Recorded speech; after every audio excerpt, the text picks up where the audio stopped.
prime water ang tawag.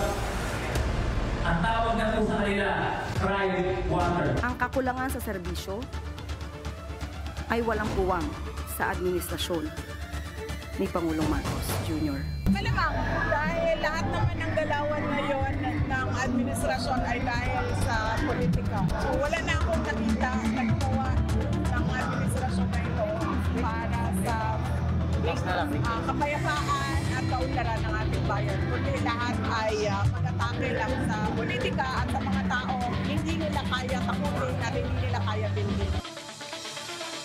Tubig naman ngayon ang pinagtatalunan ng Marcos at Duterte camps. Nasa gitna ng panibagong world war ang prime water ng mga bilyar. In hot water ang kumpanya dahil sa patong-patong na mga reklamo sa kanilang serbisyo. Totoo ba ang aligasyon laban dito o politika lang ang punot dulo? Magandang gabi, ako po si Willard Cheng.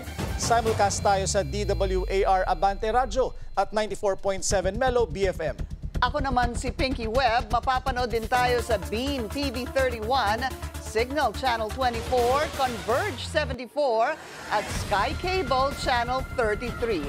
Simulan na natin ang agenda. VP Sara pinalaga ng planong imbestigasyon ng Malacanang sa prime water ng pamilya Villar. Pamomolitika lang daw ito. Mga taga-suporta ni FPRRD nagtipon sa kanyang bahay sa Davao City dahil sa umano'y planong raid ng mga pulis. CIDG itinanggi ang operasyon. Anak ni Anson Ke pinaalis na ng PNP sa listahan ng mga respondents sa kidnap slay case ng bilyonaryong negosyante. Mga OFW pinag-iingat sa umano'y punit passport scheme.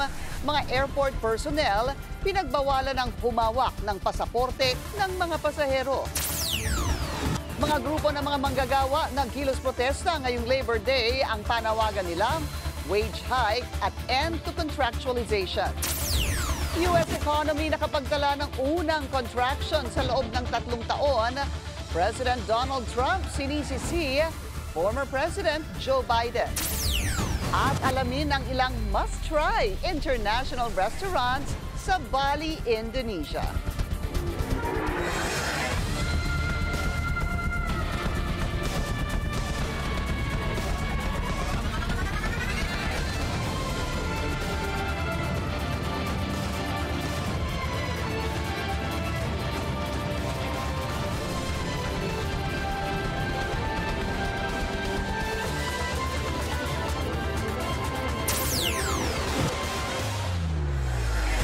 Pinalaga ni Vice President Sara Duterte ang planong imbestigasyon ng Malacanang sa umano'y palpak na serbisyo ng prime water ng pamilya Villar. Kumbinsido ang bise na politika lang ang dahilan. Yan ang agenda report ni Hannah T. Dahil lahat naman ng galawan ngayon ng administrasyon ay dahil sa politika. May kinalaman sa endorsement ni VP Sara kay Representative Camille Villar ang utos ni PBBM na paimbestigahan na ang Villar-owned prime water ayon yan mismo sa pangalawang Pangulo.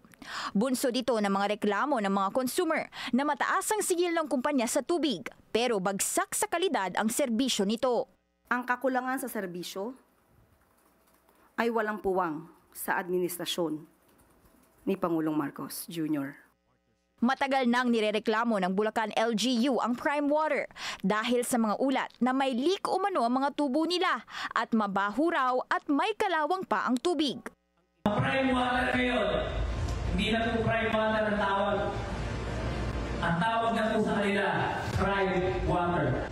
Ang prime water ay nasa ilalim ng Prime Asset Ventures Incorporated ng ultra-bilyonaryong Villar family na minamanage ang water services sa higit kumulang 100 distrito sa buong bansa. Nangyari sa termino ng ama ni VP Sara na si FPRRD ang bulk of expansion ng lagpas 50 joint venture agreements ng Prime Water sa Local Water Utilities Administration. Sabi ng COA noong 2019, ang ilang deal ng Prime Water nagresulta sa pagkalugi ng mga water district at di maayos na hati sa kita. Halimbawa, ang lagpas 50% na pagbaba ng net income ng Mabalacat City Water District na nasa 35 million na lang noong 2019 mula 61 million noong 2018. Rekomendasyon ng COA, i-review ang terms at i-renegotiate ang mga deal. Sa ngayon, nananatiling bahagi si Representative Camille Villar sa slate ni PBBM na Alyansa para sa Bagong Pilipinas, kahit na inendorso siya ni VP Sara sa pagkasenador. Pero wala ang unika iha ng mga Villar sa nakaraang sortie ng grupo. So wala na akong nakita na ginawa ng administrasyon na ito para sa kapayapaan at kaunlaran ng ating bayan. Kundi lahat ay mag-atake lang sa politika at sa mga tao hindi nila kaya takutin at hindi nila kaya bilhin. Sinusubukan pa rin kunin ng Bilyonaryo News Channel ang panig ng mga Villar. Para sa agenda, Hannah T., Bilyonaryo News Channel. Itinanggi ng CIDG ang umano'y planong salakayin ang bahay ni former President Rodrigo Duterte sa Davao City. Pero hindi naniniwala ang mga taga-suporta ni FPRRD. Narito ang agenda report ni Edith Isidro ng Abante Radyo. Magdamag na nagbantay at nagtipon sa labas ng bahay ni dating Pangulong Rodrigo Duterte sa Dunya Luisa Subdivision sa Davao City ang kanyang mga taga-suporta. Sa harap ito ng umuugong na balita na plano raw itong salakayin ng mga pulis. Matapos mag-deploy ang PNP na 30 tauhan sa Special Action Force at 70 operatiba ng CIDG mula sa Luzon. Isang drone din ang napansin ng mga Duterte supporter na umikot sa lugar kaninang alas 4 ng madaling araw. Nag-abot-abot ang mga tao kagabi o hantod karon kay naay-impo nga naabot sa ilaha nga ang balay ni Tatay Digong i-search daw mo na karon sa suporta lang po sa mga kuan po, mga katauhan po nga nagmahal po sa tuang former Rodrigo Roa Duterte. Nag-abot-abot sila po diri nga magbantay sa palibot sa mga. Sa inilabas na payag ni Congressman Paulo Duterte, malinaw umano na panggigipit ito sa kanilang pamilya. Hindi na rin aniya hustisya ang sinusunod ng kasalukuyang administrasyon kundi pera. Babala niya darating ang araw na mananagot ang mga ito sa batas na tinalikuran nila. Itinanggi naman ng ni CIDG Director Major General Nick Torre ang aligasyon. Para sa agenda, Edith Isidro, Abante Radyo, Davao.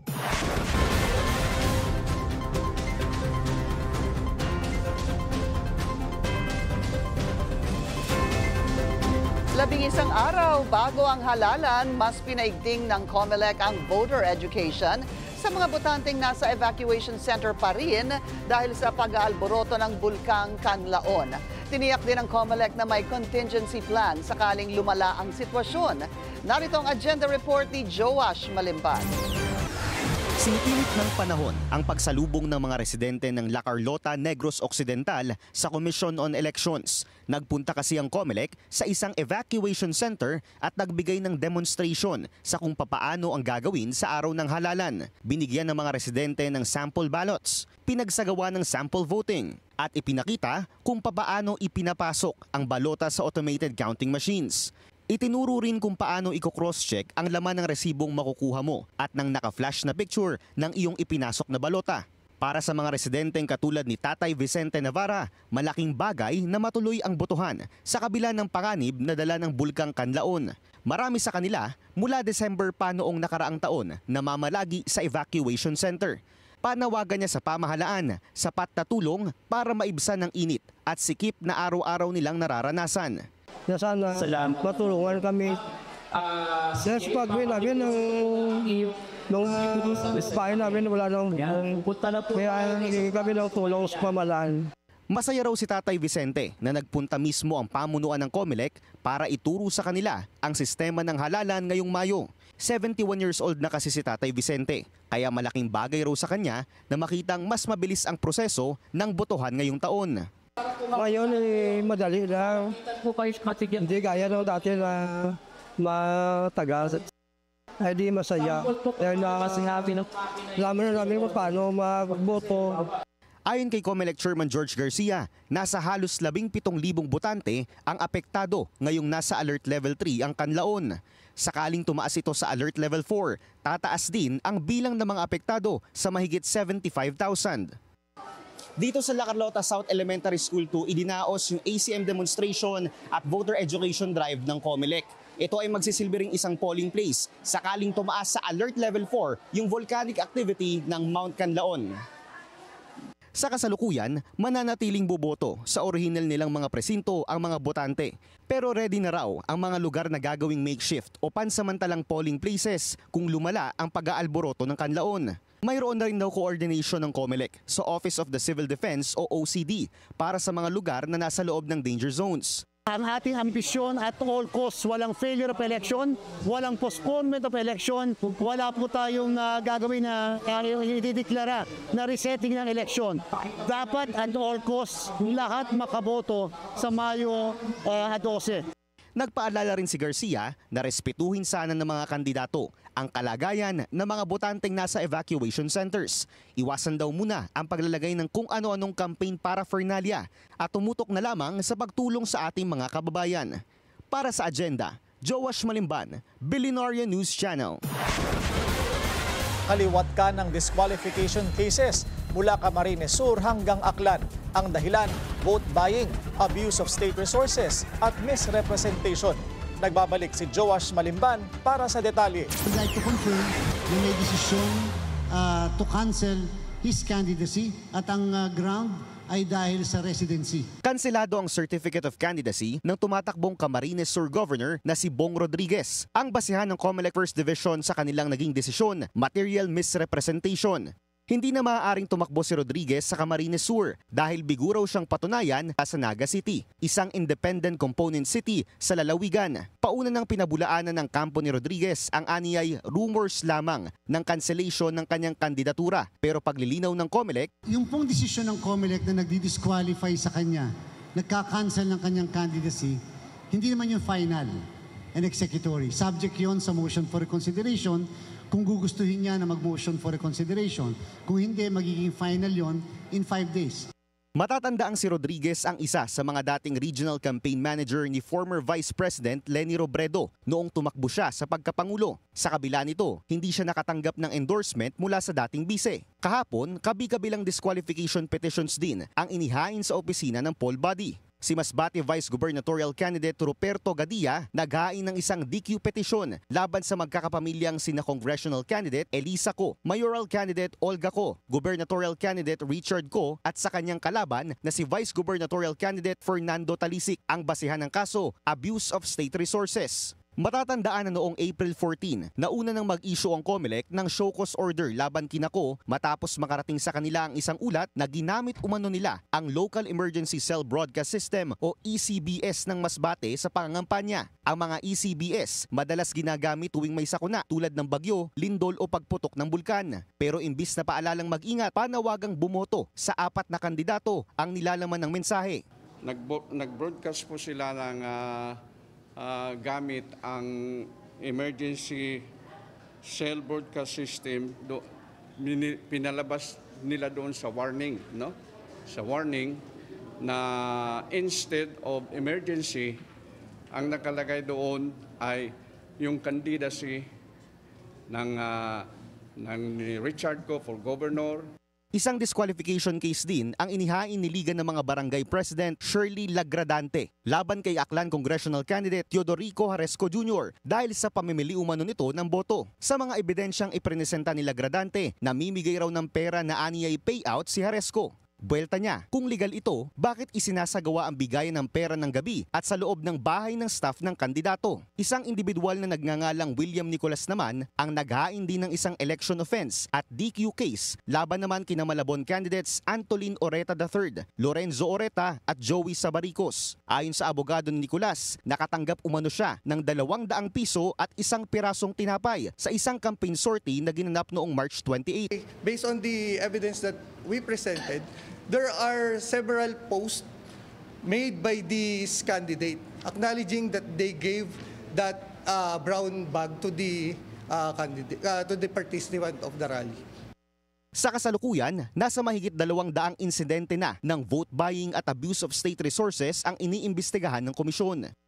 Habang papalapit ang eleksyon, madami nagba-violate. Habang papalapit ang eleksyon, madaming makukulit. Habang papalapit ang eleksyon, mas lalong madami pong nagkukumit ng vote buying at paglabag sa ating pong mga patakaran. And therefore, asahan nyo, hindi lang madodoble, matitriple or quadruple times pa ang mga mapapal na disqualification sa atin.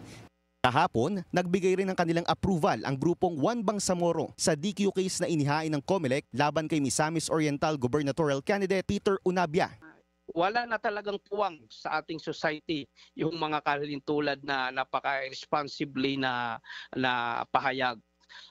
Kami po ay nananawagan din sa aming mga kababayan sa Bangsamoro na tuloy-tuloy yung suporta sa mga kandidato na nakitaan natin ng nakitaan natin ng simpatya para sa Bangsamoro. Para sa agenda, Joash Malimban, Billionaire News Channel. Napipiko na rin ang isang senador sa mga umano'y pakikialam ng China, lalo na sa eleksyon. Kaya dapat daw ipatawag na ang Chinese ambassador sa kabila ng diplomatic immunity. Yan ang agenda report ni Andrea Salve. Direktang sagot ang ngayoy hamon ni Senate Special Committee on Maritime and Admiralty Zones Chairman Francis Tolentino sa Chinese Embassy tungkol sa aligasyong nag-hire ito ng PR firm sa Makati na nagpatakbo ng online trolls para targetin ang mga anti-China senatorial candidates at ipanalo ang mga sinasabing mga kandidatong kakampi ng Beijing. Bukod dito, naniniwala rin si Tolentino na konektado ang nadakip na hinihinalang Chinese spy sa paligid ng COMELEC headquarters sa umano'y misyon ng troll farm. Una nang sinabi ng embahada na wala silang interes sa domestic affairs ng anumang bansa, partikular na sa Philippine elections. Pinatamaan din ng embahada ang mga kandidatong ginagamit umano ang China para palakasin ang kanilang kandidatura. Buwelta ng re-electionist na si Tolentino, nililihis lamang ng embahada ang usapin. Ang issue ito, totoo ba ito? Hindi. Sinagot ba ito sa text nyo? Hindi. Totoo ba itong kontrata with Infinitus? Sinagot ba? Hindi.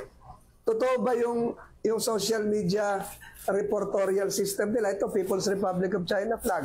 Sinagot ba nila? Hindi. Nililihis nila yung issue. Ayun na nakakulong sa RTC, sa Tarlac, Branch 36, yung nahuli sa Subic. Sinagot ba nila na hindi nila citizens yun? Hindi. Yung nahuli kahapon, pwede kaya nila sagutin yon, yung merong MC Grabber na Chinese ba yun? Spies? Sinagot ba nila? Hindi. Hindi man maimbitahan sa pagdinig sa Senado dahil sa anyay immunity, naniniwala si Tolentino na dapat ay ipatawag na si Chinese Ambassador Silian Wang para magpaliwanag. Una na niya itong inirekomenda sa DFA pero wala pa itong tugon sa ngayon. Hindi pa nga, napakatagal na nila kasi kung sinamo na yung ambassador, siguro naibsan nito mga nangyayari sa atin.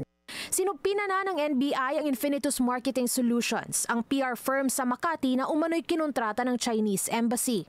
Inimbitahan na rin ito ni Tolentino sa pagdinig sa Senado sa susunod na linggo. Para sa agenda, Andrea Salve, Billionaire News Channel. Punit ang passport pero mas punit ang tiwala. Wala pa raw nakikitang ebidensya ang DOTR sa umano'y punit passport modus. Pero may mahigpit na utos ang ahensya sa mga tauhan sa NAIA. Ang detalye sa agenda report ng ating mobility correspondent G. Baroga. Matapos mag-viral ang umano'y insidente ng punit passport ng isang pasaherong papunta ng Bali, Indonesia, iginiit ni Transportation Secretary Vince Dizon na wala pa silang nakikitang pruweba na meron ngang modus sa paliparan.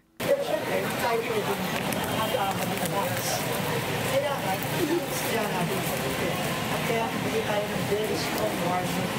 Airlines at sa lahat ng agencies tulad ng BI na humahawak ng passport ng mga kababayan. Sa social media post ni Diana Natividad, sinabi niyang pagdating sa airport, dumiretso sila sa pagbabayad ng travel tax at wala namang naging problema sa kanilang mga passport. Pero nang ibigay na nila ito sa check-in counter, tinanong ng ground staff kung nakita ba nila ang maliit na punit sa passport ng kanyang ama. Dahil sa tagal ng paghihintay, nagpunta na ang tiyahin niya sa senior citizen counter at doon ay agad itong nabigyan ng boarding pass. Pero pagdating sa boarding gate ay hinarang muli ang kanyang ama. Paglilinaw ni Secretary Dizon, Double check namin sa bahay ng airport at kinonfirm nila na nung pinadala ng Cebu Pacific yung screenshot nung state ng yung sitwasyon ng passport na yun, ang Valley mismo ang nagsabi, huwag nyo na po ipasakayin pasahero dahil pag-deny namin siya. Habang patuloy ang pagre-review ng DOTR sa mga reported incident, ipinagbawal na sa mga tauhan ng mga airline, Bureau of Immigration at Office for Transportation Security ang paghawak sa passport ng mga pasahero. Pinapaalalahanan din ni Secretary Dizon ang mga airport passenger na ingatan ang kanilang mga passport at iba pang travel documents. Dagdag pa niya, maglalagay ng help desk sa mga airport na pwedeng puntahan ng mga pasahero kung sila ay may mga katanungan. Plano itong ma-implement sa susunod na 2 linggo. Para sa Agenda, G. Baraga, Billionaire News Channel. Ipinababahala naman ng ilang mambabatas ang umano'y punit passport scheme para kay Senator Win Gatchalian. Seryosong banta ito sa reputasyon ng bansa bilang tourist destination. Tinawag niya rin ang umano'y modus na lantarang pang-aabuso na posibleng makasira sa tiwala sa ating mga paliparan. Hinimok ni Gatchalian ang mga otoridad na panagutin ang mga may sala at gumawa ng security protocols. Pag-iingat naman ng panawagan ni OFW Party List Representative Marisa Magsino, anya, dapat maging mapanuri at huwag basta-basta ipaubaya ang mga dokumento kung hindi malinaw ang proseso. At kausapin po natin ngayon Transportation Chief Vince Dizon. Secretary Vince, magandang gabi po sa inyo. Magandang gabi po, Pinky. Magandang gabi. Unang-una po, Secretary, meron ho bang dapat ikabahala tayo, ang mga OFW, dito sa umano'y punit passport modus? Unang-una po, dapat po talaga mamatsyag at mag-ingat ang ating mga kababayan sa pagbiyahe. Kahit anong report ay siniseryoso po ng gobyerno, kaya nga po, nung pagkakita po natin nung report at social media post ni Ma'am Diana tungkol sa kanyang ama, talaga pong pinatawag natin ang lahat ng airlines. At nag-issue tayo ng napaka-klarong warning sa kanila na kailangan bantayan nila ng mabuti ang kanilang mga personnel at once na may mahuli sa kanila na nagtamper sa mga passports ng ating mga kababayan, mabigat pong kaparusahan ang susunod dito. No? So ngayon po, iniimbestigahan po ng ating MIAA, ng ating CAAP at ng ating Civil Aeronautics Board ang insidente. Nagpadala na rin po tayo ng sulat at tinawagan na rin po si Ma'am Diana para umingi ng paumanhin dahil dito sa nangyaring ito.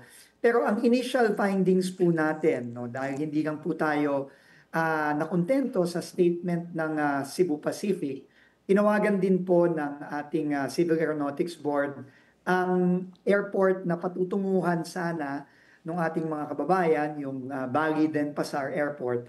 At kinonfirm naman po ng Bali na nung pinadala sa kanila ng Cebu Pacific, yung picture nitong passport, no, ito pong pinapakita ngayon sa screen, nagsabi po talaga ang Bali, kinonfirm po nila, na hindi po nila tatanggapin yung ating kababayan. Kaya nga po, yun ang ini-explain ng Cebu Pacific. Pero kailangan pa rin po natin imbestigahan lahat ng nangyari. No? Ang maganda naman po ngayon, kumpleto po ang CCTV cameras natin dyan sa NAIA, lalo na ngayon na San Miguel Corporation na nagpapatakbo, dinagdagan pa nila lalo ang ating mga CCTV cameras. At sa kasalukuyan, rini-review po natin yan. Pero gaya nga po ng sinabi namin nung isang araw, kailangan din pong ingatan ng ating mga kababayan ang kanilang mga pasaporte at siguraduhin na unang-una, chinecheck natin regularly yan. At ikalawa, huwag natin basta-basta kung kanino ibinibigay o pinapahandle ang ating passport. Nagbigay na rin po tayo ng order at in-implement na po ito ng NAIA na bawal na pong hawakan ng security ng NAIA ang mga passport ng mga kababayan natin. Ang meron lang pong pwedeng humawak, ang meron lang pong authority na humawak sa mga passport ay ang mga airline representatives dahil yun po ay kanilang obligasyon ayon sa ating mga international air treaties at air regulations, at syempre ang immigration officials natin. Kanina po sinabi niyo, Sec Vince, na tumawag po o nakipag-ugnayan ang CAB sa pamilya nila Diana Natividad. Ano po ang naging resulta ng kanilang pag-uusap? Siyempre po, nagpadala po tayo ng ating paumanhin, humingi tayo ng paumanhin sa kanila dahil sa nangyaring to. Dahil alam nyo, hindi ho maganda itong ganitong experience na nakagampas ka na, binigyan ka na ng boarding pass, tapos bigla-biglaan, hindi ka pala makakasakay. Sana, nung umpisa pa lang, yun ang sinabi ko nga pinapasabi ko sa Cebu Pacific, sa Civil Aeronautics Board, sana hindi na binigyan ng boarding pass. At sinigurado muna na yung passport ay papasa sa airport na pupuntahan ng ating kababayan. Pero hindi po ganoon ang nangyari. So, hindi po tama yun. Kaya, kailangan po talagang sabihan ng ating mga airlines na mali ang prosesong ganito. Okay. Kung meron tayong pagdududa, i-check muna. Oo, kasi meron na siyang may boarding pass na Doon na lang sa final part na hindi siya nakasakay. But I think it's also good, Secretary, for you to underscore na kailangan din nating pag-ingatan ang ating passport dahil pagka tayo po ay nag-a-apply ng visa ay pinapadala po natin ito, hindi ho ba? Siguro dapat pag natanggap natin ay i-check natin ulit yung passport at hindi lang yun. Kasi sa mga ibang bansa na pinupuntahan natin, kung gusto natin po yung makadiskwento, may discount ka doon sa mga tindahan na gusto mong pagbilhan, ay kinakailangan ipakita din po itong passport natin. So, kailangan ho ata talaga pag-ingatan natin ang ating mga passport. Dapat po talaga, kasi napaka-stricto po lalo na sa ibang bansa, lalo na sa mga developed countries, very strict po sila dyan. So kailangan po talaga pag-ingatan, pero at the same time, yung ating mga airlines, yung ating mga opisyalis ng gobyerno, kailangan pag-ingatan din natin ang mga passport ng mga kababayan natin. Alright. At hindi pa pwedeng magkaroon ng modus o kasi pag yan po ay nakita natin at nahuli natin, mabigat po ang ipapataw natin na kaparusahan sa airline at sa iba pang mga opisyales na pwedeng mag-tamper ng mga passport ng mga kababayan natin. Pero dahil po sa naging comment o sumbong nitong si Ma'am Diana Natividad, nagkaroon ho ng mga comments sa kanyang social media account na meron din pong mga ibang pasahero umano ang ganun din po ang naging karanasan. Meron pa ho bang ibang nag-file ng complaint sa ganitong klaseng insidente, sir? Meron pong dalawang iba pa. Tingnan din po namin yon. In fact, meron po ngayon dito sa sa Mactan International Airport naman, involving Cathay Pacific. So iniimbestigahan din po natin yan. Pero kagaya nga po din ng sinabi namin nung nakaraang araw, makikipag-ugnayan po kami ngayon sa Department of Foreign Affairs at hihingi po kami ng tulong sa kanila kasi sila po talaga ang authority sa ating mga pasaporte. At kung pwede po sana, lalo na sa mga international gateways natin, tulad ng NAIA, ng Cebu, ng Clark, ng Davao, at iba pa, maglagay tayo ng help desk siguro, para naman kung medyo nagdududa ang mga kababayan natin sa estado ng kanilang passport, meron silang pupuntahan para magtanong at ipakita at ipacheck kung makakalusot ba itong mga nakikita nilang problema sa passport nila sa kanilang patutunguhang bansa. So malinaw po ngayon patuloy ang investigasyon, yun po.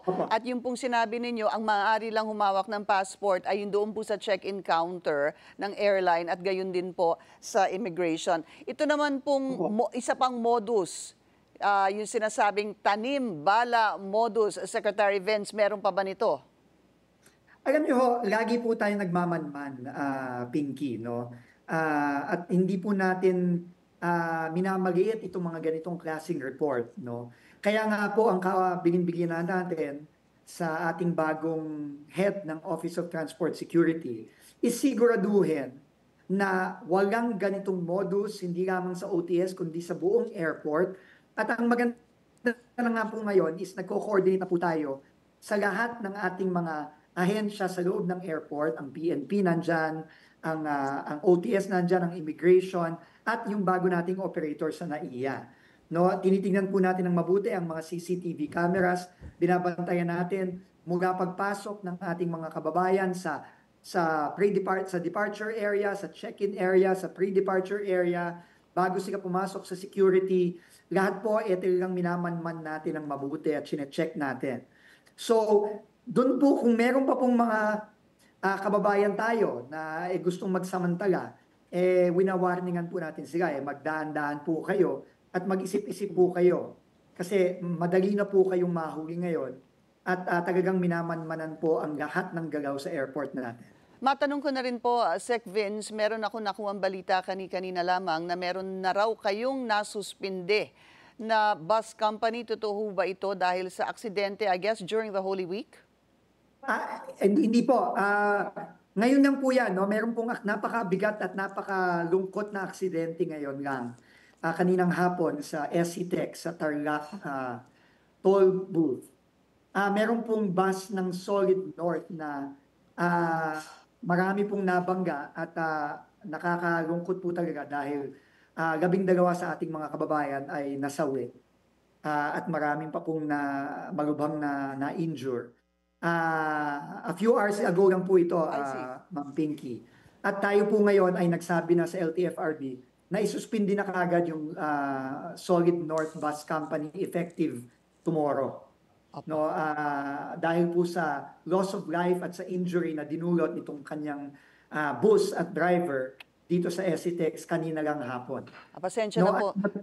Itatawag po natin silang lahat, ang mga bus companies bukas, kasama na ang Solid North sa DOTR at talagang haharapin po natin silang lahat. Opo, at dahil nga po nagkaroon din ng napakaraming aksidente, hindi ho ba? Also during the Holy Week, sa huli nating pag-uusap, ay nagpadala na rin ho kayo ng mga show cause orders. So patuloy po ito, ang meeting po, meron po mangyayaring meeting bukas, sabi niyo bukas po ng alas 2 sa DOTR po ang I think mga 25 or 26 bus companies po ang pinatawag namin. Okay. And again, ulitin po natin, galing po kay Secretary Vince Dizon, suspended ang Solid North Bus Company beginning tomorrow dahil po sa aksidente na nangyari ilang oras lamang ang nakalilipas kung saan, Sec Vince, 12 ho bang sabi ninyo ang nasawi? Opo. Yun po ang nakakalungkot. At ito po ay talagang nakakalungkot po talaga. Pero kailangan po talagang umaksyon ng gobyerno dito. Ang kabilin-bilinan po ng Pangulo, kailangan safe ang ating mga commuter. Kaya po talaga itong road safety natin talagang kailangan po talaga nating baguhin kung ano man ang current na nandito sa mga proseso at mga regulasyon natin dahil klarong-klaro po na hindi po ito siniseryoso ng ating mga public utility vehicle operators. At paulit-ulit na lang po ito. This has to end already, Pinky. Maraming salamat po sa inyong oras, DOTR Secretary Vince Dizon. Thank you, sir.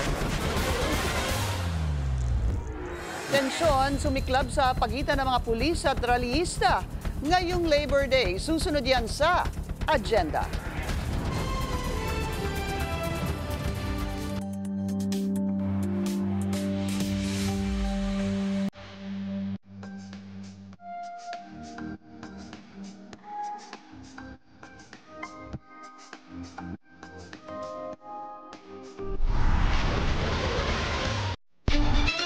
At traffic check muna tayo ngayong Labor Day holiday sa EDSA Ortigas Flyover.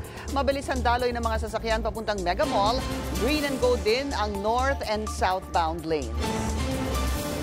Nagbigay pugay si PBBM sa mga manggagawang Pilipino ngayong Labor Day. Ang pangako ng Pangulo, pangangalagaan ng kanyang administrasyon ang kanilang kapakanan. Narito ang agenda report ni Pierre Pastor. Wala po kaming maitutumbas sa inyong sakripisyo kundi ang tapat na paglilingkod at patuloy na pagsisikap na makalikha ng disenteng trabaho at makataong kondisyon sa paggawa. Highlight ng 123rd Labor Day celebration ang simultaneous job fair ng DOLE na isinagawa sa 69 locations sa buong bansa ngayong araw. Dala ay 200,000 job vacancies, local at overseas. Dito sa NCR may mahigit 60,000 job openings. Sa June pa gagraduate si Aldrin Kalumpit pero sinamantala na niya ang oportunidad para mag-apply. Si Luz Domrique naman na business management graduate, bagaman may edad na ay muling makikipagsapalaran. Experience naman, pagdating naman po sa work, madami naman po yung experience na. So, yun naman po yung panlaban ko. 6 na po yung napasahan ko ng resume na okay naman po. Para hindi na mahirapan ang mga job seeker at agad na makompleto ang mga dokumentong kailangan sa pag-apply, ginawa ng one-stop shop ang event dito sa SMX Convention Center. Meron ng government agencies na narito, ang PSA, PNP at NBI at marami pang iba. At para sa medical clearance na karaniwang hinahanap ng mga kumpanya, narito ang DOH at libre ang medical check-up nila. Dahil na rin sa tagubilin ng Pangulo, mula June 2022, mahigit 4,000 job fairs na ang naidaos na nagbigay ng trabaho sa libo-libong Pilipino. Sabi ng Pangulo, meron ng 28 wage orders ang inaprubahan, habang patuloy pa rin pinag-aaralan ng Regional Tripartite Wages and Productivity Boards ang iba pang hiling. Bukod dito, pinangunahan din ni PBBM at Labor Secretary Bienvenido Laguesma ang pamamahagi ng cash assistance sa mga beneficiary ng tulong panghanap buhay sa ating Disadvantaged and Displaced Workers o TUPAD program. 6,450 pesos ang natanggap ng bawat beneficiary. Nakakatulong din sa panggastos sa bahay. At para magbigay ng inspirasyon, kinilala ng Pangulo ang ilang outstanding workers of the Republic for 2025 na nagpakita ng kahusayan at dedikasyon sa kani-kanilang larangan. Para sa Agenda, Pierre Pastor, Billionaire News Channel. Nagbigay pugay din si VP Sara sa manggagawa ngayong Labor Day. Anya, saludo siya sa kanilang katatagan, talino at kasipagan. Pinarangalan din niya ang mga OFW, mga guro at frontliner, mga community worker at mga kawani ng gobyerno. Dagdag sweldo para sa manggagawang Pilipino ang hirit din ng ilang kongresista ngayong Labor Day. May panukalang batas na sa Kamara para sa 200 peso wage hike. Pero tila kapos na sa oras para talakayin ito ng mga mambabatas. Narito ang agenda report ni Zandro Ochona. Bagamat ipinagpapasalamat ng ilang mga kongresista ang mga benepisyong inihanda ngayon ng pamahalaan para sa mga manggagawa, marami sa kanila ang nanawagang gawing prioridad ni PBBM ang nakabimbing legislated wage hike. Giit ni Gabriela Party List Representative Arlene Brosas, hindi na sapat ang barya-baryang umento sa sahod at libreng sakay sa MRT at LRT dahil kailangan ng dagdag na sweldo ng mga manggagawa kasabay ng nagtataas ang presyo ng mga bilihin pero hindi gumagalaw na sahod. Para kay Tingog Party List Representative Jude Asidre, ang tunay na sukatan ng pag-unlad ay kung ang take-home pay ng bawat Pilipinong breadwinner ay kayang pakainin ang kanyang pamilya, mapag-aral ang mga anak at mamuhay ng may dignidad. Giit naman ni House Committee on Labor and Employment Chairman Representative Fidel Nograles na sa pagbabalik sesyon ng Kamara sa June 2 hanggang 14, 6 na session days na lang ang natitira para maipasa ang panukalang dagdagan ang sweldo ng mga manggagawa. Kung sesertipikahang urgent ng Pangulo ang panukala, maipapasa ito sa mas madaling panahon at bago matapos ang 19th Congress. Binigyang diin ng Trade Union Congress of the Philippines na kung maipapasa ito sa ilalim ng PBBM administration, magiging makasaysayan ito dahil ito ang kauna-unahang wage hike sa loob ng 36 na taon simula 1986. Giit naman ng kinatawan ng kabataan, long-term na solusyon ang kailangan.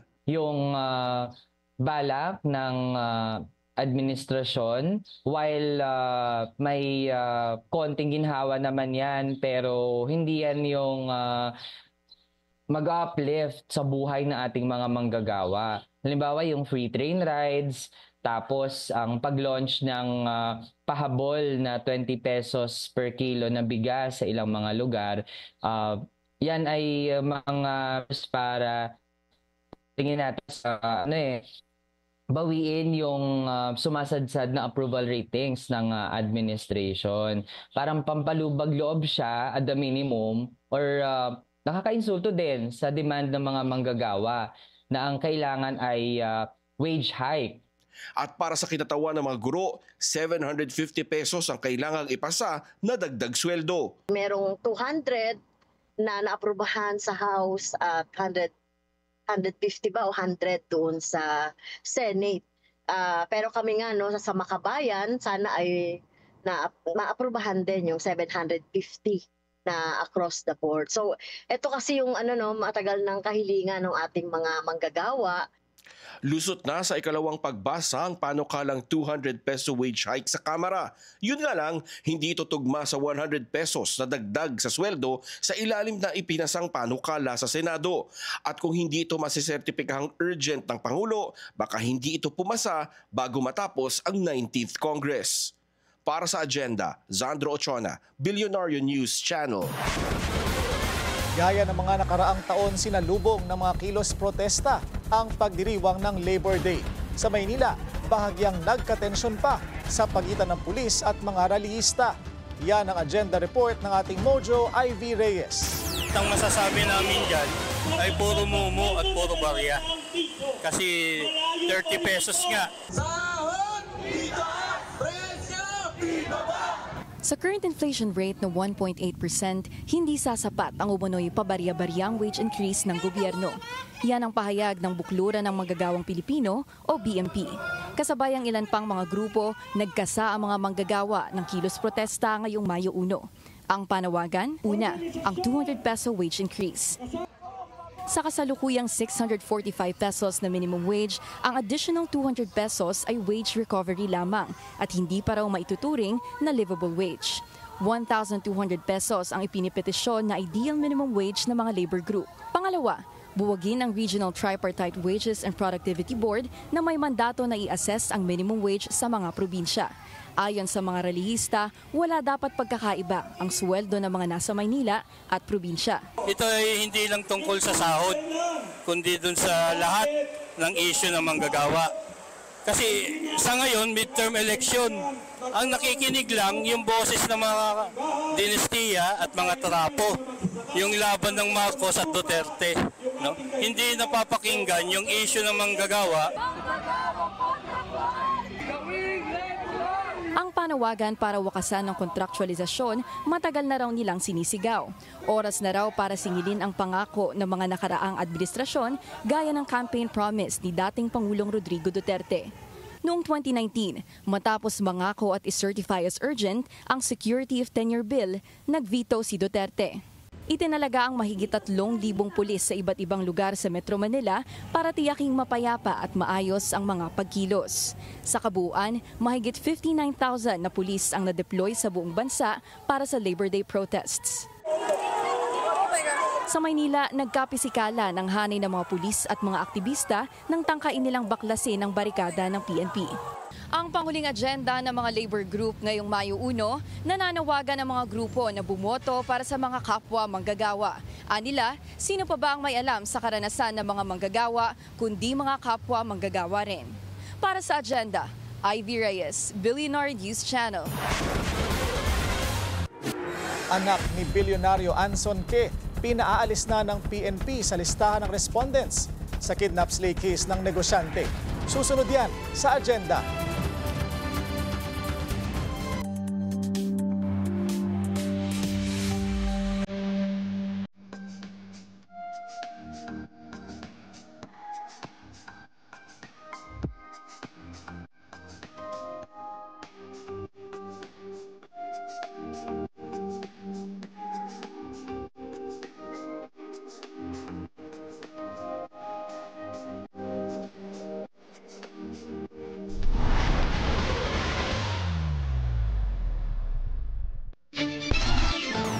Traffic check ulit tayo. Sa EDSA Mega Mall naman, mabilis ang daloy ng mga sasakyan sa northbound lane.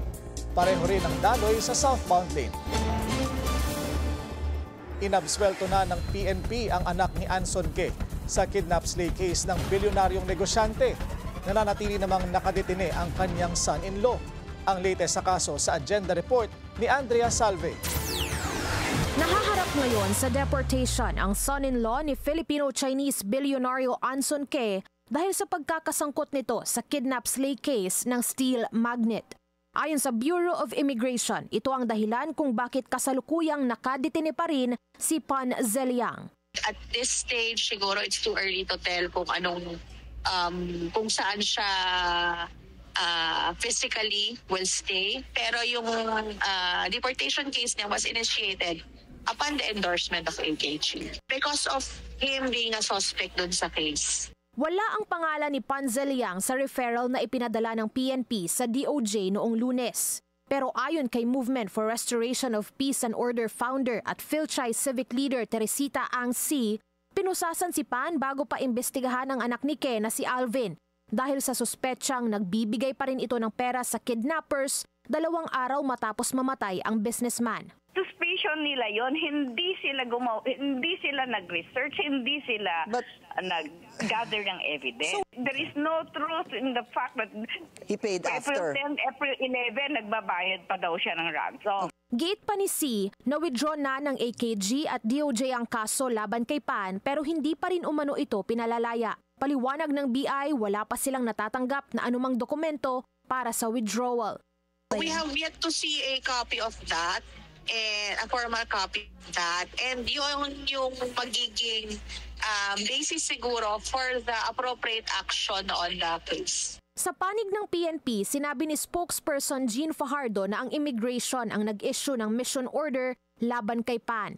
Nagpadala na rin anya sila ng liham sa ahensya para linawing wala itong kinalaman sa kaso, batay na rin sa kanilang pag-iimbestiga. The BI issued a mission order dahil meron po silang a certain Pan Zeliang. We already forwarded a letter sa BID para lang sabihin sa kanila na itong si Ginoong Pan Zeliang based sa ating investigation ay wala namang link dito sa nangyaring kidnapping. Bukas ay nakatakda na ring magsumite ng dokumento ang PNP sa DOJ para ipatanggal ang pangalan naman ni Alvin Ke sa kaso. Muli nitong nilinaw na labas siya sa sinapit ng kanyang ama.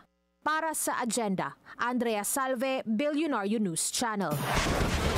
Mas paiigtingin ng AFP ang pagtugon sa mga banta sa seguridad sa pamamagitan ng bagong Military Command Unit. Nagbabalik si Francis Folve. Ilo-launch ngayong taon ng bagong AFP Strategic Command Unit. Magiging in charge ito sa strategic operations para mapaigting ang pagsupil sa mga nagbabagong banta sa seguridad. We are actually doing 3 things sa CCC. We are collaborating, we are calibrating, and we are coiling like a spring. So ang tinitingnan natin dyan with the creation of this, we are getting ready so that in any eventuality, we are not going to get ready, but we are already ready. Ang unit na rin ang mag-o-oversee sa joint military exercise. Ihinalin tulad ito sa Joint Operations Command ng Japan. Meron na rin daw mga armed forces sa buong mundo ang nag-a-adapt sa nagbabagong hamon sa internal at external defense. We're looking at different best practices ng iba't ibang nations. So we see that yung Japan, maganda ito, it works for them. So we'll also take that as a model. And also, the best practices of other countries, kukunin din natin ito, pagsasama-samahin natin. Dagdag ni Padilla, kapansin-pansin na ang pag-evolve ng sandatahang lakas mula sa mga bagong anyo ng banta sa ating seguridad. Ilang unit na rin ang na-activate, gaya ng Intelligence Command at Cyber Command. Nakikita nyo naman yung fruits ng efforts nito with the different accomplishments nitong previous months. Lumalabas lahat yan with the transparency initiatives. Nakikita nyo lahat yung mga ginagawa ng UST. Target ng AFP na mabuo ang bagong military unit bago matapos ang taon. Para sa agenda, Francis Polbe, Billionaire News Channel.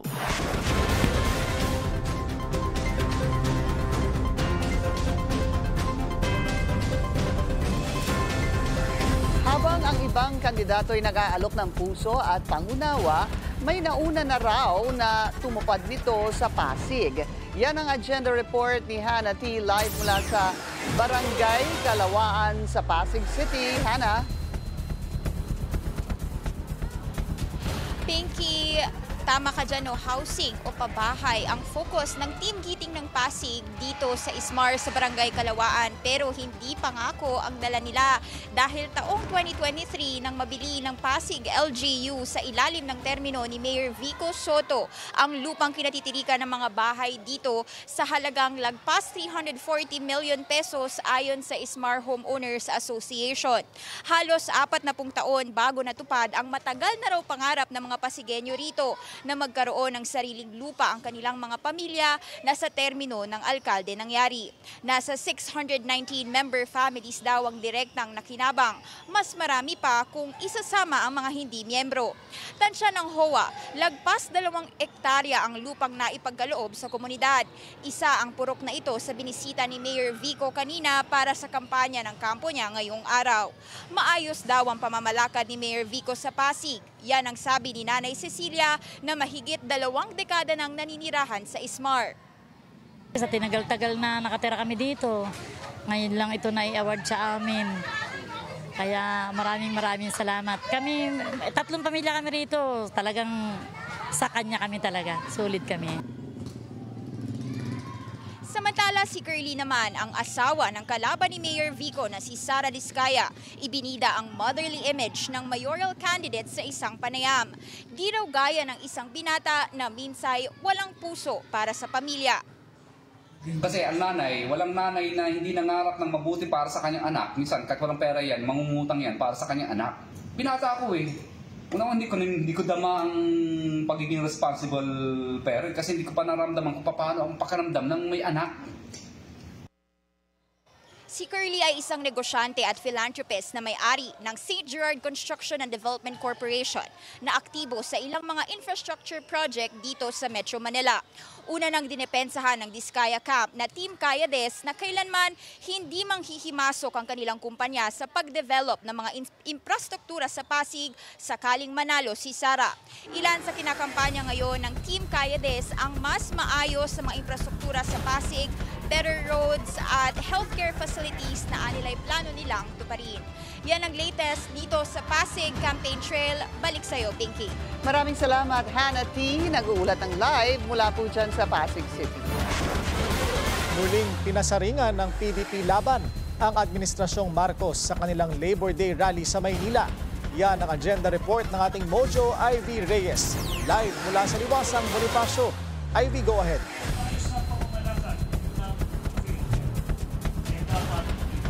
Willard, 12 days bago ang eleksyon, nagkasama sariling Labor Day rally ang PDP laban dito sa Liwasang Bonifacio. Sa 12 senatorial balls ng partido, sina Vic Rodriguez, Raul Ambino at Richard Mata lamang ang present. Ilan sa mga plataforma ng PDP laban ay ang pagsuporta sa mga mangingisda at magsasaka sa pamamagitan ng pagsusulong ng Department of Fisheries and Aquatic Resources at ang pag-amyenda sa RA 6657 o Laws on Agrarian Reform. Layon din ng PDP na makalikha pa ng mas maraming trabaho para sa mga Pilipino. Isinusulong din ng partido ang amyenda sa Retail Trade Liberalization Act na naglilimita sa pagpasok ng mga foreign investments. Hirit naman ni dating Executive Secretary Vic Rodriguez ang 20 peso rice rollout ng administrasyon, matagal ng pangako ni Pangulong Bongbong Marcos sa mga Pilipino. Taliwas sa nila ay pagpapakulong ni Pangulong Bongbong Marcos kay former President Rodrigo Duterte, hindi raw nila kailanman ipagkakanulo sa banyaga ang demokrasya ng bansa. Pinasaringan din ni Rodriguez ang mga kandidatong gumagamit ng ayuda program ng DSWD ngayong kampanya.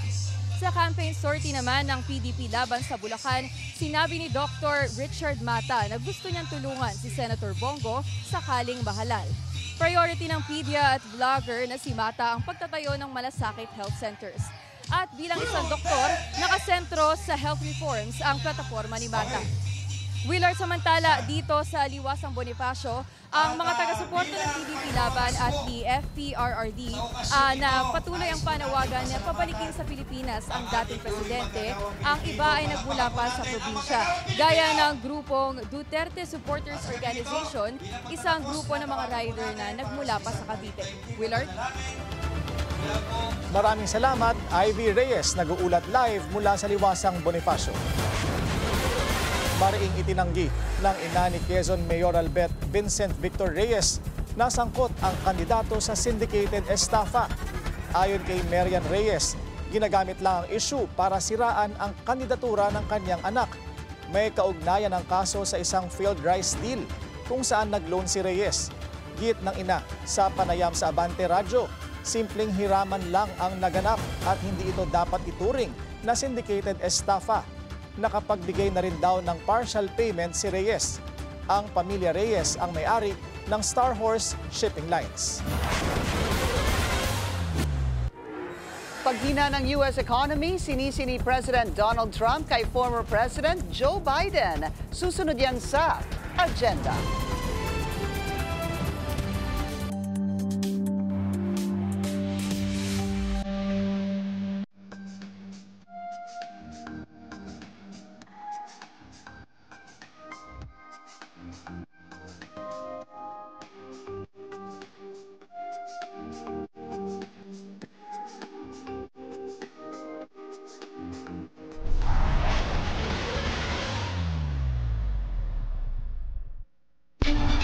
Isa pang traffic check sa EDSA White Plains, mabilis pa rin ang daloy ngayong Labor Day holiday.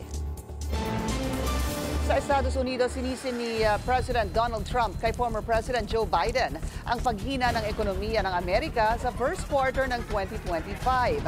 Sa ulat ng U.S. Commerce Department, bumagsak ang U.S. economy sa negative territory, ang unang contraction sa loob ng 3 taon. Ito raw ay dahil sa surge in imports para maiwasan ang mga bagong taripa ni Trump. Pero ayon kay Trump, minana lang daw niya kay Biden ang mahinang ekonomiya. Humingi rin siya sa mga negosyante ng oras to turn things around. In the first quarter GDP numbers just out today, core GDP, now we're removing distortions from imports, inventories, and government spending, was up plus 3%. But this is Biden's economy because we took over on January 20th.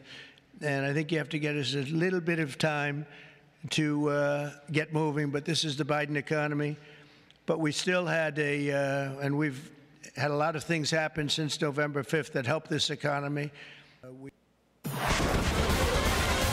12 ang patay sa karambola ng ilang sasakyan sa SC Tex kaninang hapon. Nasa 20 iba pa ang naiulat na sugatan sa aksidente na nangyari sa bahagi ng Tarlac.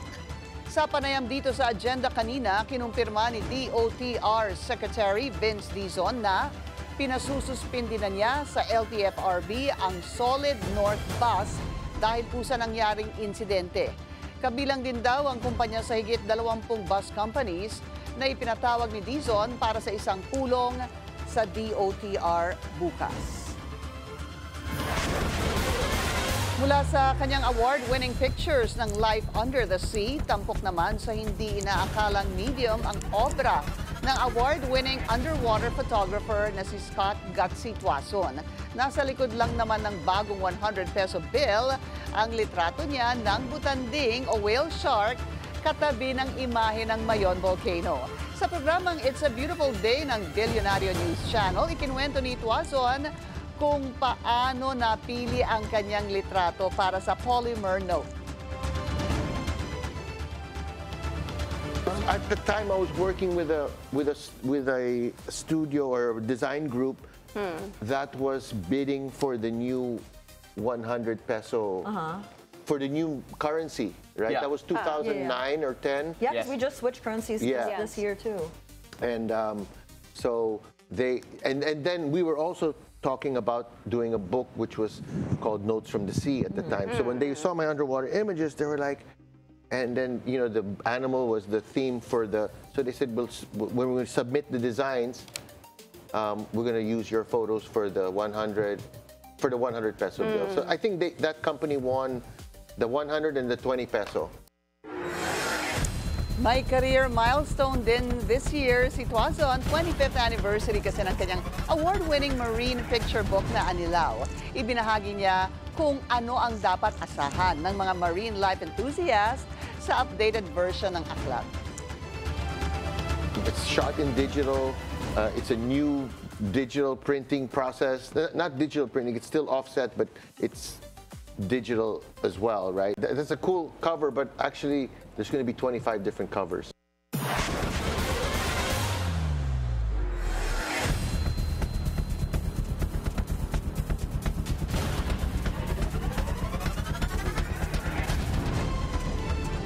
Isang Pinoy cultural icon ang namaalam kamakailan. Pumanaw sa edad na 70 ang OPM icon na si Haji Alejandro nito lamang Abril. Kilala siya sa mga sikat niyang kanta na Nakapagtataka, Panakip Butas at Kay Ganda ng Ating Musika. Binansagan din siyang kilabot ng mga kolehiyala noong 70s at 80s. Sa programang It's a Beautiful Day ng Billionaire News Channel, ikinuwento ng singer na si Pat Castillo kung paano naging timeless ang karera ng kanyang dating kasamahan sa circus band na si Haji. He's a pretty hard act to follow.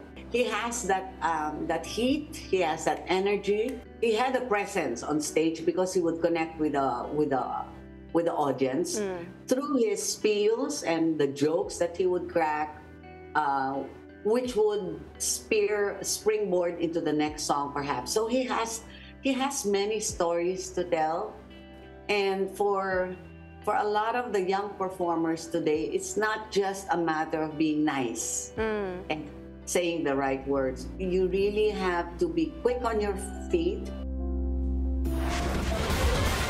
Ilang must-try international restaurants sa Bali, silipin. Susunod yan sa Agenda.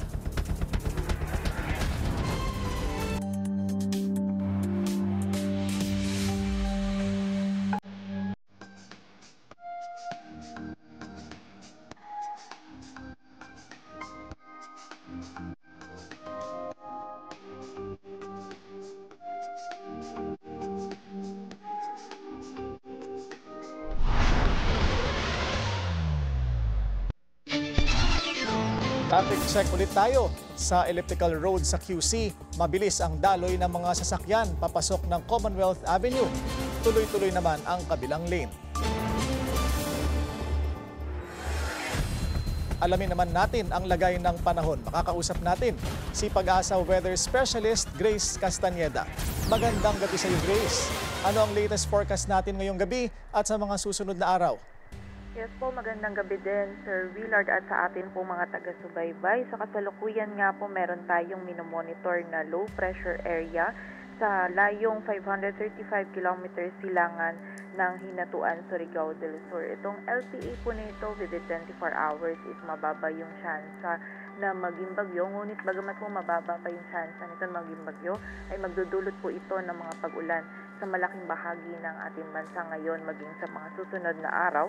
Partikular na po yan dito sa malaking bahagi ng Visayas at Mindanao, maging sa area din po ng Bicol region. At ngayong gabi nga po, itong LPA na to magdudulot na ng mga pag-ulan sa Eastern at Central Visayas, Northern Mindanao, Caraga, Davao region at sa bahagi din po ng Sorsogon. And also, ito po ay nakapaloob sa Intertropical Convergence Zone o ITCZ na siya po magdudulot naman din ng mga pag-ulan sa Palawan, sa nalalabing bahagi pa ng Visayas at Mindanao. So patuloy pong pag-iingat pa din sa mga kababayan natin dyan sa banta po ng mga pagbaha at pagguho ng lupa dahil nga po ngayon maging sa mga susunod na araw is patuloy pong makakaranas yung mga kababayan po natin ng mga pag-ulan dun sa mga areas na nabanggit natin.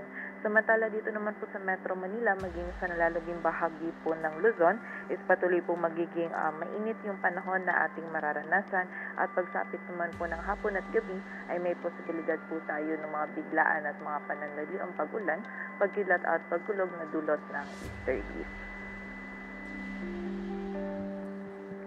And yan po muna yung latest natin dito sa Weather Forecasting Center po ng Pag-asa. Grace Castañeda, magandang gabi po. Grace, follow-up question lang. Kumusta naman ang heat index ngayong Labor Day? Yes po, ngayong Labor Day, yung heat index na recorded natin or computed dito sa Metro Manila ay 42 degrees Celsius. Samantala yung highest naman po is 45 degrees Celsius sa Infanta, Quezon at sa Cuyo, Palawan. So generally, ito pong mga computed na heat index po natin, ito is nasa danger level po ito. So magpapatuloy pa rin po yung generally na mainit na panahon dito sa malaking bahagi po ng Luzon maging sa mga susunod na araw. And tomorrow naman po, yung forecast heat index natin dito sa Metro Manila is 41 degrees Celsius. Maaring umabot hanggang 41 degrees Celsius, samantala sa Infanta Quezon naman po yung highest na heat index forecast natin, which is 45 degrees Celsius. Grace, mga gaano katagal pa kaya magper-persist itong klase ng init ng panahon? Ay, na-expect po natin, no, ngayong buwan ng Mayo is magiging mainit pa rin po yung panahon natin. Mostly po ngayong buwan ng May, yung April at May, nandyan po yung mga peak ng mainit na panahon natin. And then, ngayon naman pong buwan ng Mayo, meron din po tayong mas mataas din po yung chance ng mga biglaan at mga panandaliang pag-ulan, pagkidlat at paggulo po natin. But generally, ngayon pong buwan ng May is magiging mainit pa rin po yung panahon na ating mararanasan. Samantala, pagsapit naman po ng June, most likely yung first half po ng June, doon naman po nagsisimula yung panahon natin ng tag-ulan. Alright, maraming salamat sa iyo, Grace Castañeda, Pag-asa Weather Specialist.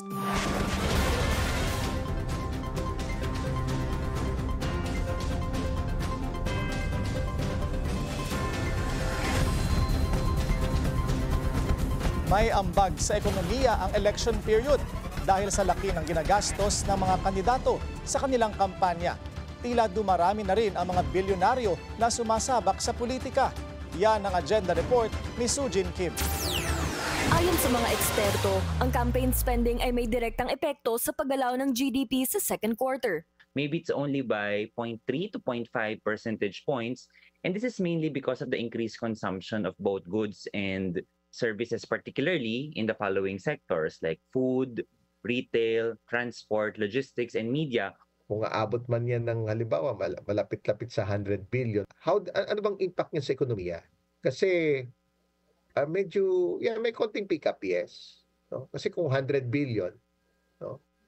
Although that's a very rough estimate, no? Mga niyan, kung 100 billion, that is just around 0.2 to 0.3 of the economy. 0.2 to 0.3% of the economy.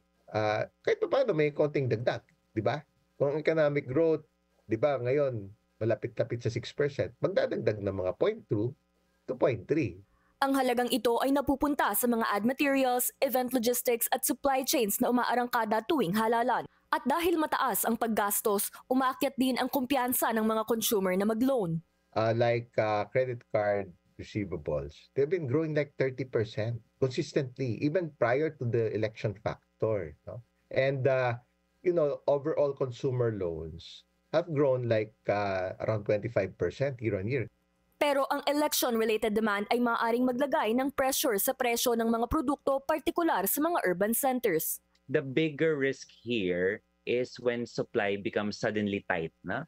Then prices can spike disproportionately, particularly in urban and logistical hubs. At hindi nagtatapos sa araw ng botohan ang economic impact ng halalan dahil sa post-election dip. It's actually real. It actually happens because after the surge of demand, particularly in Q1 and Q2, the succeeding quarters would see a softer private consumption because services production are now normalizing. So it's typically shaving around 0.2 to 0.4 percentage points of quarter-on-quarter momentum. Sa usapin naman ng mga bilyonaryo sa balota, mula kina Camille Villar, Floribel Coyatco, Zaldico, Yeda Romualdez at Albi Benitez, dumarami ang mga negosyante at bilyonaryo na pumapasok sa politika. These people do have the capability to launch a nationwide campaign and at the same time are educated enough with certain degrees, certain training in order for them to perform the job. However, the challenge here is to really draw the line, a thick line, a delineate between their private practice and their government service. Kung ma-replicate yung skills, no, sa pag-manage o sa mga malalaking negosyo, naging successful at i-replicate yon sa pamahalaan, paghikayat din ng maraming mga negosyante na mamuhunan dito sa ating bansa and the environment that is required. So dapat mas nauunawaan nila yon. Lilikaya ng maraming trabaho, maraming oportunidad. Ngunit giit ng parehong ekonomista, kailangang ipagtanggol ang public interest. Anila, may malinaw na hangganan na dapat igalang. Kung talagang gusto nila maglingkod at successful na sila sa kanilang kapasidad, dapat may check and balances yan eh. Kung baka gamitin nila yan for their own interest as against yung interest na paglalaban nila yung for the general public, no? Yung public good. Sa halalang ito, ang boto ay hindi lang desisyon sa kung sino, kundi kung saan tutungo ang ekonomiya ng bansa. Para sa agenda, Sujin Kim, Billionaire News Channel. Kilala ang Bali sa masasarap na Indonesian food, pero alam niyo ba na ang Island of the Gods ay unti-unti na ring nagiging hotspot for international flavors? Alamin ang 5 hot at must-visit restaurants sa Bali sa Agenda Report ni Ferdy Salvador.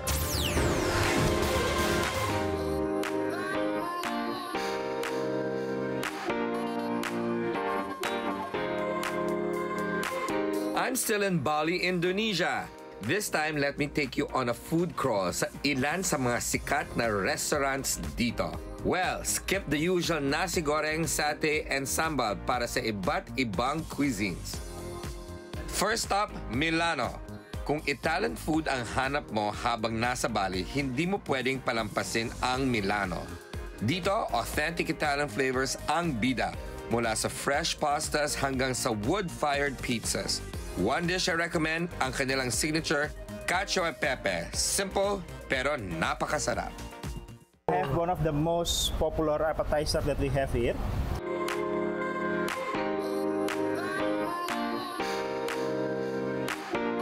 Modern at creative twist sa comfort food naman ang hatid ng Kilo. Bawat plato ay may kakaibang timpla. Familiar pero may exciting na sorpresa sa bawat kagat. Isa sa mga must-tries nila ang Thai Truffle Yuzu Roll. Isang melt-in-your-mouth experience. Perfect combination of flavors, fresh fish, truffle at yuzu. Lord in heaven. Next up, ang farm-to-table experience dito sa De La Terra. That's really what makes the food so special, is the neighborhood, the people that come in, the amazing produce that we get every day. And that's, I change the menu every day. Huwag palampasin ang kanilang chicken parmigiana at ang kanilang iba't ibang pasta dishes na napaka-rich at flavorful.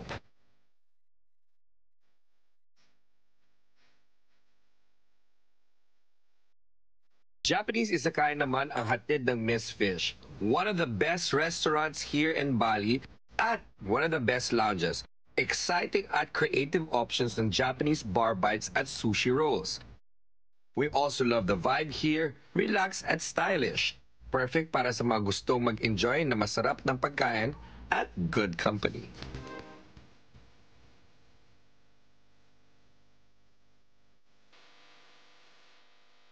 That's the best reaction that we can find. Our last stop sa ating Bali food crawl ay Shelter, ang popular hotspot of open-air dining with an emphasis on Mediterranean cuisine.